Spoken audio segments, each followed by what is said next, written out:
people, how are you all? I'm back again, your host Mona Lisa Joshi, and this is my talk show, Mona Lisa's Talk Show. And today I'm doing episode 9 of season 2. I can't believe how fast my seasons and episodes are getting concluded. I'm so blessed that all the authors and poets and writers are supporting this journey, and they are coming and they are giving their interviews, and all the interviews and conversations are free flowing and candid, and that's why I guess many people are liking this show. So I'm thankful to all of you. And today I have another interesting guest with me who is also a doctor and author by passion. So let me quickly invite Dr. Balesh Jindal, our guest for tonight. Hello, thank you, Hello, Mona, Dr. for Balesh. having me How are here. you? Thank you for having me here, Mona, and I'm so happy to be talking to so many people here today and sharing my journey of being an author and a doctor. The pleasure is all mine, and I'm so happy to be conversing with you. And if you can give a short info about you quickly, then we can start the conversation. Okay, so I am a doctor. I have completed 40 years of my practice, and I practice in a rural suburb of Delhi. From South Delhi, I was transported over there, and I had a lot of learning and unlearning to do because things the medical college and the curriculum doesn't teach you. You have to learn on your own when you're thrown into a rural setup. And that is where more doctors are needed. That is where more knowledge is needed. I agree we have a lot of super specialty hospitals and super specialists, but I think the need of the hour is general practitioners, especially in the rural areas. That's what I think. And then after, like during COVID, I had to reduce my practice. So I published two books. One is this, it's called The Reluctant Doctor. This is a chronicle of true stories spanning 40 years of my practice. And it has two stories of the patients that walked into my clinic. These are stories of the socio-economic development that India was going through while it became an emerging economy. From a third world country, India became an emerging economy. So I saw the pitfalls of that development. Like everybody was very happy about it. India's becoming modern, we've got so much. But I was seeing the fallback of all that, of the TV, the suicides, the drugs, the rapes, all the fallback of a modern society which had hit India suddenly. People were not prepared for it. So that is what I felt my book was needed, and that is why I felt these stories were so important. They had to be told. And they were bothering me somewhere, and so I penned this book. And another book, this is very close to my heart. This is called 100 Dreams. So while I signed the contract for this book and I was waiting for this to be published, I was taking pictures for wherever I traveled. So I took photographs of every country I traveled to. So this is over 10 years I collected the photographs and I was writing poems. So it's a very slow book, but written fast. But the matter was with me for 10 years. I would write a poem maybe a day. And then suddenly, after I signed this book, I realized I had 100 photographs and 100 poems ready with me. So this book came out before this one. And it's got pictures of benches from all over the world. I'll just show you. These are pictures of benches, and each bench has a poem attached to it. Like these are the benches. These are all photographs taken by me. So, is there any reason that you have taken photographs of benches only? I don't know. The benches fascinated me actually. Whenever we traveled, didn't have the book in mind that time. Say in 2010, 2011, the book was nowhere near my mind. But the benches were drawing me to them. I was just photographing them. And then the more I did it, the more they drew me. And then I realized the romanticism of a bench, When you go to a bench, it's there at the end of a garden. Some were filled with bird droppings, some were discolored, wherever in a corner of a road. And I would rush to take a picture, and my husband would lose me, say, "Where are you?" And he would come running looking for me, and I must be taking a picture. So it was very funny. And then I realized that things happen in life, in everybody's life, that one is not, you feel, if I had taken the other road, if not this, why not? What would have happened had I pursued the other path? Or you come across disillusionments when your loved ones, they don't behave the way they do. Certain, you come across unfamiliar friends who become so close to you. So I thought, like, when one wants to unburden oneself, you just go sit on the bench. You can cry there. There's no judgment there. The bench never judges. There is no, they won't put you in a slot. Like in our life, everybody's put in a slot, and you got to be change your size according to the slot to fit into it. Everybody's trying to fit you, push you in that, and stamp you. Oh, that's what you are. That's it. So I thought the benches, you could be so free. You could let your fears out. You could cry if you want to. There's nobody to look. There's nobody to judge. And that's why these benches fascinated me. That's lovely. And I would like to know that how much time did you take to complete your manuscript of The Reluctant Doctor? The Reluctant Doctor, the stories were all in my mind, of course. So I didn't need to do research. I was very lucky that way. Everything was so fresh.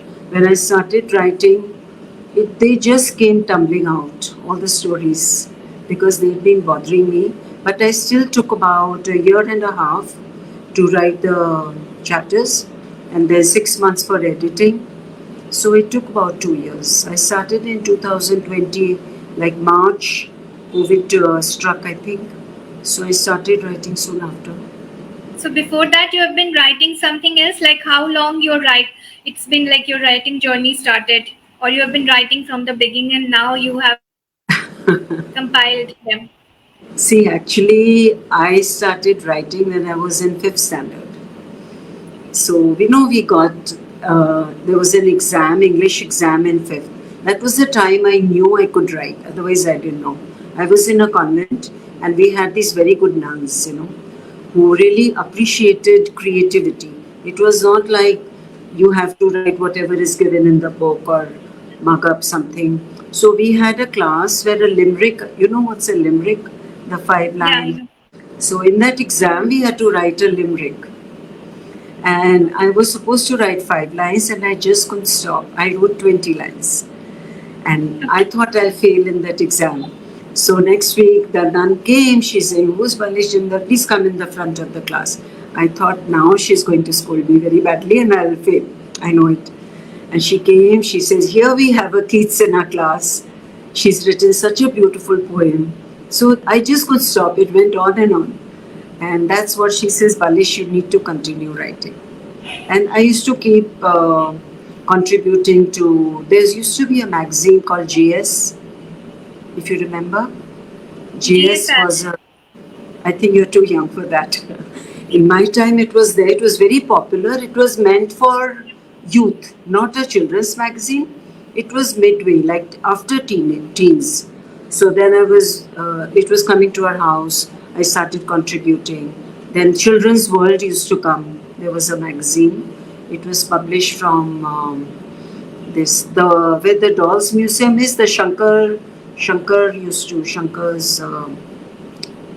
Museum. So they used to take out this magazine, Yeah, Children's World. Okay. So I used to contribute to that. Then gradually I started contributing to Femina, short stories. Then many other magazines I was writing. Then another book I published in 94. That's another anthology of poems. That was published in 94. But then I was so busy in my practice, I had to let it rest. Then these came out. So I want to ask you one question here, that you were writing since class 5 or from your childhood. Did it ever strike you that you should have chosen literature over medicine? I mean, how did medicine happen? That's another long story. because in ISC I did ISC because it was a convent. So when I did ISC, I scored the highest marks in whole of Asia in English literature. And I was called by the LSR principal. She called me, please take admission in our college. When nobody was getting, but she sent me a call. We want you. And I went and took admission in LSR. And I came home. It was my father's dream, right since I was born, that I'll be a doctor. So he was very taken aback and he didn't have his dinner that day. He was very sad. He didn't say anything to me, but he just went and slept. Then next day I went back to my pre-med class. That's how I became a doctor. So I want to ask you one more thing that I was noticing in your profile, that you've been a practicing doctor for the last 40 years and you're also a professional artist. So firstly, I want to ask that how do you balance both, and did you really learn painting, or is it something that came from, like, naturally comes from you? No, I didn't learn painting. That's another thing. Like they used to have children's painting competition. This also I was doing from 5th or 6th. And I didn't intend to become a doctor, no way. And I was painting and I was winning prizes and all those. They used to have a exhibition in Children's Park, India Gate, art exhibitions, and I would take part in those. Then after medicine, I put it aside. And then I started painting in 1990. I've been painting for more than 30 years now. And I was just lucky. So what happened is we were getting a house built, and I'm very particular. I didn't want any prints in my house. I wanted real paintings. And we could afford to buy real paintings. I mean, for so many. I wanted in the bathroom, in the bedroom, in the staircase. I wanted real paintings. So I said, let me paint. So I collected about 50, 60 paintings. And one room was full of it. And then my husband got tired of that full room. He said, take them to a gallery. So I said, no, they'll throw me out. I'm not an artist. But then I took it to one gallery in Hauskas Village. And she says, Balish, get ready for an exhibition next week. And you have interviews lined up, and that's it. That's how it happened. And I actually sold 2 paintings. If I hadn't, then I would have stopped maybe. And then I was lucky. Whatever I painted, I sold. So I was happy with that. So basically, you are a creative soul. Medicine has I happened. guess. Like I guess. by Medicine fate just or happened. Yeah, it just happened. Yeah. okay. Now let's talk about your book, The Reluctant Doctor. Would you like to read something from your book? Okay. I'll just give you a background of the book first. Sure. So, this is a memoir, but it's not really a memoir. It's a socio-economic commentary on what happened. It was witnessed by me by default because I just happened to be there. I was always there every single day of my life. I was there. So it's a chronicle about the way society moved with the advent of new wealth, exposure to modernity and westernization. That's what happened, and nobody knows it till you see it firsthand. I saw it firsthand. I saw the bride burnings when they wanted more dowry. I saw the bride is actually, her flesh is still smoking, and they would come and lay her on my table, and I could smell the smoke. It's still smoking, and they're saying, oh, she set herself on fire, and her eyes are still gazing at me. She's not dead as yet. She's telling me, she's pointing her finger to the mother-in-law and the husband. So I've seen that. Then I've seen the 3-year-old girl. It would come later in the newspaper, but they would be on my table a day before. This 3-year-old girl was raped by the guard of a farm.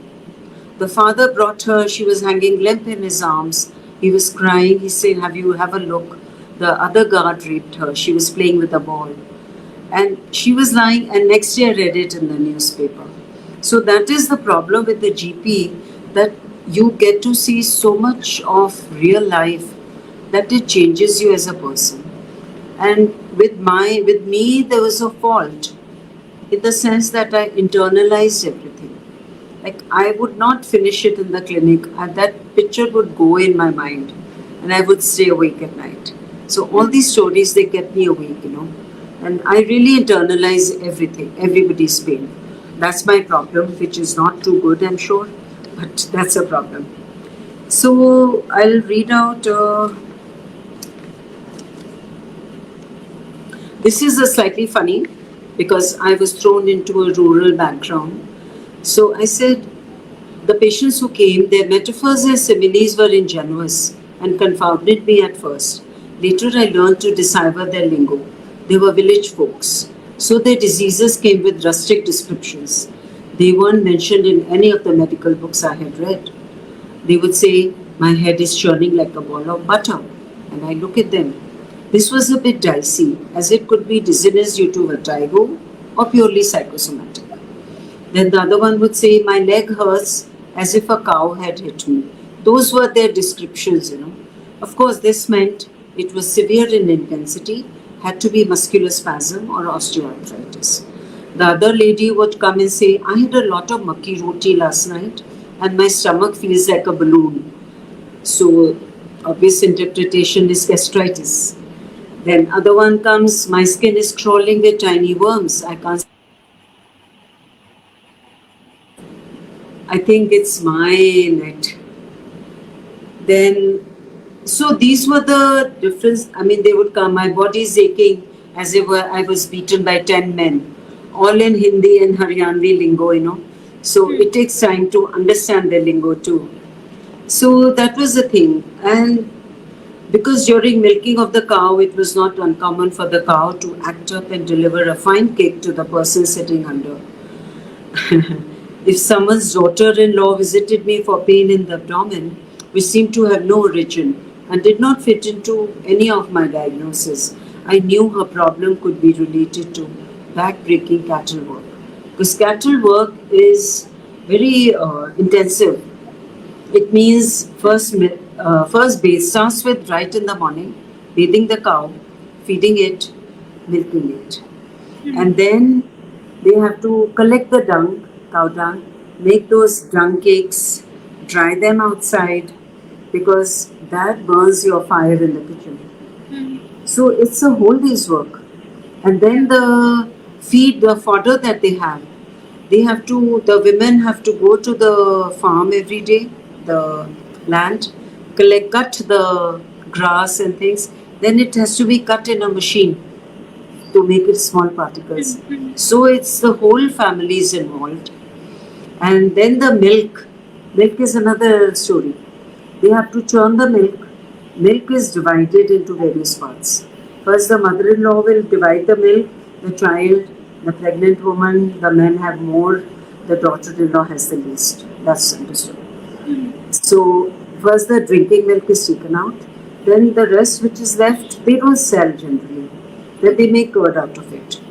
Curd paneer, then they will churn it and make butter out of it. Then some butter is eaten by the men folk. Women generally don't get butter. They don't need it, I think. So, anyway, so the butter is given to the children and the men, and then some ghee is made out of it.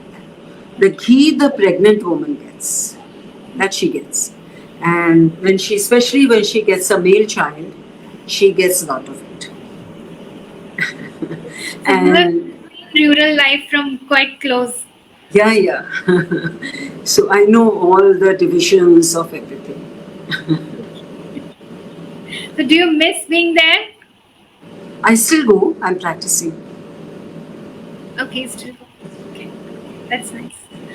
So, okay, I was also reading in your profile that your book has been shortlisted for Book 2 box office adaptation by NFDC Film Bazaar Goa. Yeah. So, can you tell me more about it?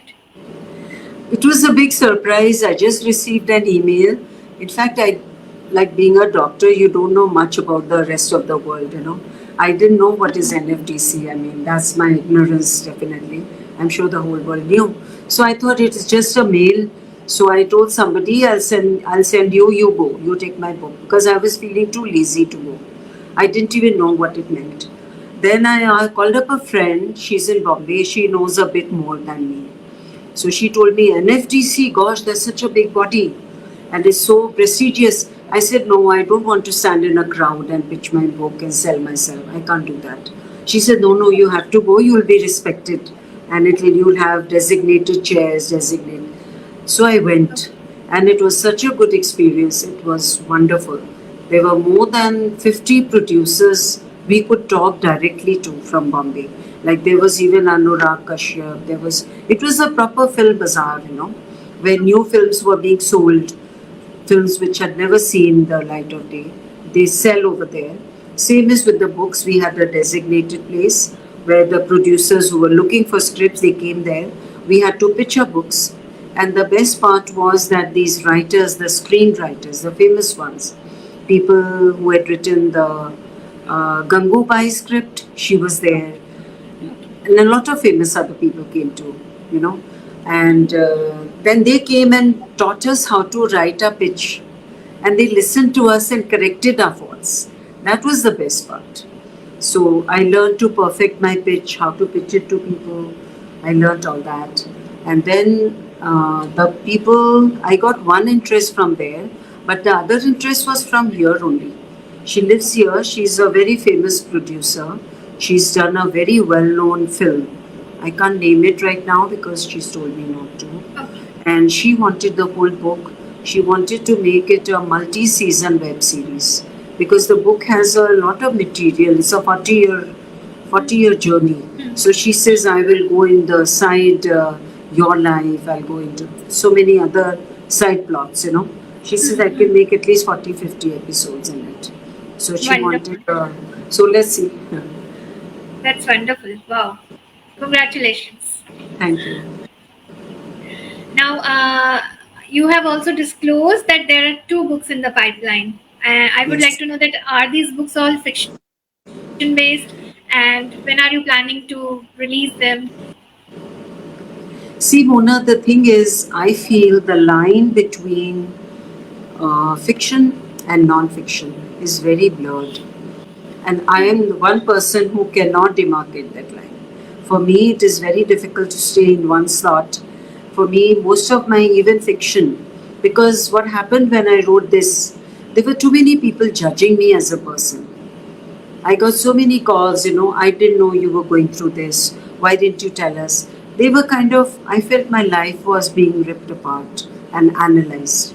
It made me a bit uncomfortable because we are private people, So then, now whatever I'm writing, they are all inspired by true events, true people, Okay. real people, but I'm giving it the name of fiction.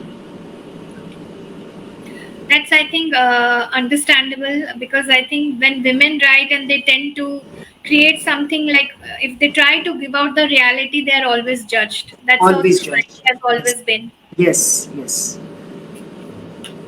Okay. Now, this is something interesting. I read in your profile that one of your essays, The Day of Compassion, was selected for the award for compassion by Stanford University and also was featured on BBC.com. So please tell me a little more about it. This was the year 2014, and there was a competition I read online.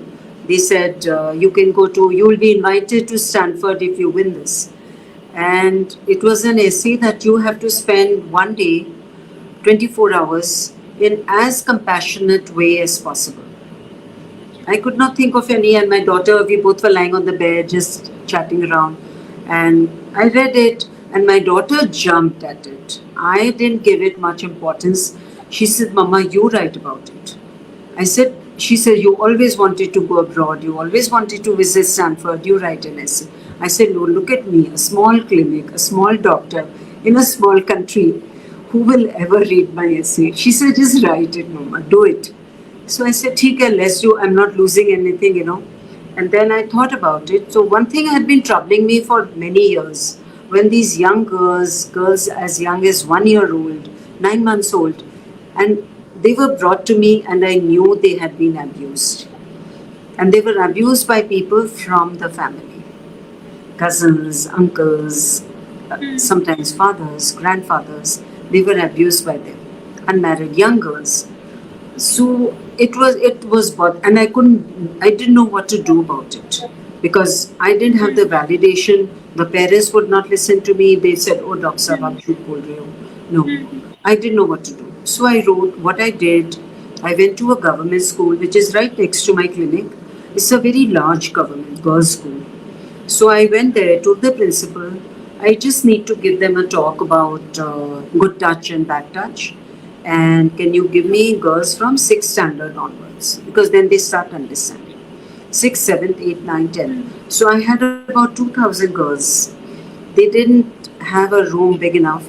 I said, what you do, just let them sit on the floor, crouch together, and close the windows, get the teachers out. Otherwise, they will not be honest with me. So all the windows were closed. The girls sat crouching with each other, huddling. And when I told them about bad touch, good touch, how it can happen, what is the definition of a sexual abuse, it's not, nobody knew. And when they understood my definition, you wouldn't believe 80% hands went up. Yes, I'm going through it, ma'am. And they all came running to me. I want to tell you my story. I want to tell you my story. So I wrote about that. I listened to a few, but there were so many of them. So I said, you can come to my clinic anytime. Come alone. I'll listen to your story. There are no charges, nothing. It's all free. Just come and tell me. I'll try to solve your problem in the best ways possible. So I wrote this essay. Very simple language, no literary merit, I'm sure. And then 2 months later, I get another email. Your essay has won heads over above everybody else in the world. Like you got the maximum votes for winning. Then I told my family, they said it's spam. You keep clicking on everything on the net, all the links you click on, is spam. It's not possible. And they said, we are inviting you, everything paid for, you have to come to Sanford. I mean, they said, Mom, you don't know anything, don't pay much attention to it. Then I told my husband, he believed me. He says, it's just let's buy a ticket. If they reimburse, fine, we'll have a nice holiday over there. What's the problem? So we went to San Francisco, and they came to receive us. Our hotel was booked, and they gave me so much of VIP treatment. The professors came to visit me. They had arranged a private visit with the Dalai Lama for me, So that was really amazing. That changed my life completely. Must have been a great experience. I think you still cherish it. It changed me as a person, Like sometimes they say, even if you fly in the skies for even a second, that little bit of flight is much better than a long life of mediocrity, So I think that was my moment, I think. Nice. So let's do this fun thing, which I call rapid fire, and I hope you'll enjoy. I am, yeah. So the first question is, if you have free time, what do you prefer, reading or writing? Painting. Painting, okay. Your favorite author? My favorite author, I like Jhampal Lahiri and I like Atul Gawande very much. You have been to many places abroad. And Ishu Guru. You have been to many places abroad, so which one remains your most top favorite and chosen one, where you would like to go again and again? That would be Paris for sure. Okay. What are you currently reading? Me? Currently, I have a lot of indie authors. I've just switched to a lot of indie authors. So one is Join Me in Death I'm reading, because I have to review those books, So right now I'm reading that. Any secret hobby that I don't know about?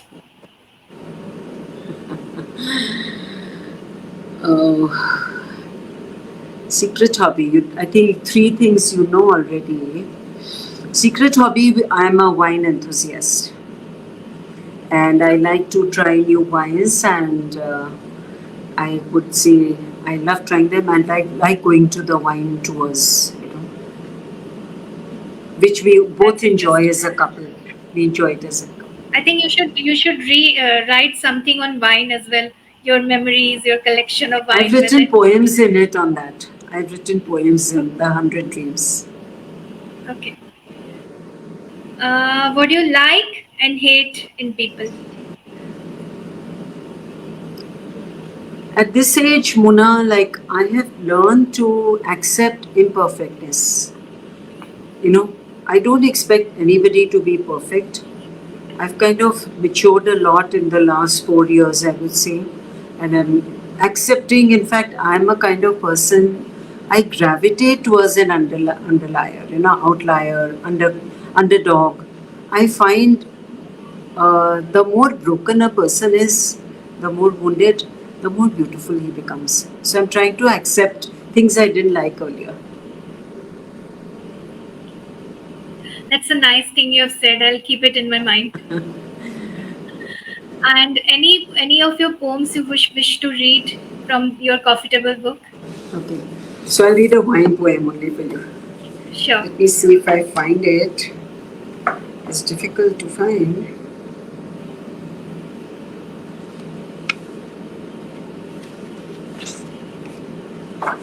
Here. See, that's the picture of wine glasses. Can you see it? Yeah. Okay. So this is titled Never Let Me Go. Let's leave the process of social niceties to the pretty hostesses. Let's leave the perfection of the wines to the perfect glasses. Let's look at the vines, woody and twined, curled and intermingled, supporting yet vulnerable in their oneness. Proud they stand, in need of the other. Let's be like the vines and never let go. That's a nice, sweet poem. And is that a painting behind you done by you only? Yeah, yeah. That's titled The Dancer. Okay. What kind of model do you use? Model, that's another thing I wanted to talk about. Like, I'm lucky again, I'm blessed because the models were my patients. I would observe them. I told you I would bring them home in my mind. So I never needed a model. My head is full of faces. That's another interesting part of your personality. Yeah, because I've written in my book also. I don't know if it's unethical. I would observe my patients for a second longer. Like whoever it is, I would see the curve of her neck, the way her hair fell on her neck, and I would try to take in as much as possible from every patient who came. So everybody was like a canvas for you, stories and poetry roaming around you, I guess. I think I just struck lucky, that's all. So, any advice since you have been to this industry now, literary journey, and you have published 2 books? So, any advice you want to give out to aspiring writers and authors? I think the only advice is I would tell them that writing the book is the easiest part. The difficult part comes later. Editing, I would tell them, don't compromise on editing your book. Get the best editor you can afford. I think that's really important because get one edit done before submitting it to a publisher. That's very important. Otherwise, you won't be accepted. Absolutely. Then the publisher can offer you another editor, that's another thing. But editing is so important, very important. And marketing, of course, which I can't get the hang of and no author can. Some people are good at it. Marketing is the main thing of a book. That remains tedious, I guess, for everyone, for every author, the Everyone. new ones and even the the seasoned ones also. Because market True. changes, you never know what kind of genre is going. Like people are liking which genre, and suddenly market changes. So it's quite a difficult thing. And writing to the point from your niche is also important. Yeah, Mona, I feel one should do exactly what you want to. I don't go by what genre is going in. Suddenly you get an inspiration, you start writing. Then it doesn't strike you what like, oh, people are buying ghost stories these days, they're buying horror. That doesn't affect me. Because the same thing I've been painting for 30 years. People said, make abstracts. Make thing is you can't listen to people. They say make abstract. I say, but my head is full of faces. I don't want to make abstract, so I make faces. Same is with this. When I wrote this non-fiction, The Reluctant Doctor, they said, oh, fiction is doing well. In 2 years, they're saying non-fiction is doing well. So what does author do? Just follow your heart, I feel. Absolutely. I agree with you. So it was lovely having you today, Dr. Balesh. I learned a lot from you, and also I'm so happy that your book got selected for mini series. We will look forward Thank you. whenever it comes and hits the OTT platform. And Whenever, many yeah. congratulations once again. Thank you. Thank you, Mona. You're a wonderful host and you're doing a great job. Thank you. Thank you so much. Lovely having you. Thank Bye. you. Thank you. Thank you. Bye. Bye. So that was Dr. Balesh, who is a practicing doctor by 40 years, and also an author by passion, and also an artist. She paints amazing paint. What is it called? Work on canvas, paint on canvas, something. I'm not an artist. Sorry if I'm saying anything wrong. But yeah, I do some creative work. I design books and I also write books. So if you want to get hold of my books, they are available on Amazon. And please do subscribe to my channel. This video is also going to be there on YouTube and Spotify. See you soon. And season 2 is about to complete, and we are going to celebrate its final episode. Be there, have fun, and have a great time.